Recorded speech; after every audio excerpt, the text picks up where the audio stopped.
তো আরেক প্রশ্নে আসবো, সেটা কিন্তু হচ্ছে যে খারাপ গুণ ৩টা বলো। খারাপ গুণ বাবা অনেক মানে বাসায় থাকতে চায় না, আবার পেশেন্ট হলেও মানে অনেক আউটগোয়িং, মানে বাসায় একদম বেশিক্ষণ থাকলে অনেক অস্থির হয়ে যায়। ইভেন দ্য আদার টাইম অনেক পেশেন্ট হয়।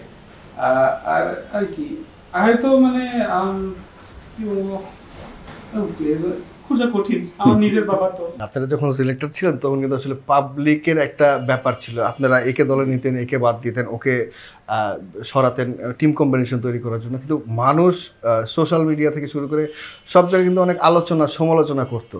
ওই সময়গুলোতে কি খারাপ কখনো লেগেছে কিনা?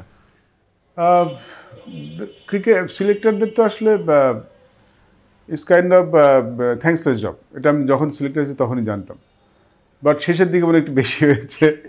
আমরা মনে খোটা খারাপ করছিলাম না, খারাপ করিয়ে নি। আমি বরং বলবো যে এখন যারা নির্বাচক তারা বেশ ভাগ্যবান, তাদের তেমন একটা কিছু একটা হচ্ছে, মানে এতটা প্রশ্নের মধ্যে যেতে হচ্ছে না। আমাদের যেটা যেতে হয়েছে, আমরা অনেক ভালো কাজ করেছিলাম, ভালো কাজটা তখন অনেক ওভারলুক করতো, খারাপটা কিছু খারাপ করে সেটা উঠিয়ে নিয়ে আসা হতো। খারাপ যে লাগতো না তা না, আমিও তো হিউম্যান বিং না, দিন শেষে আমিও তো মানুষ, আমারও তো অনুভূতি আছে।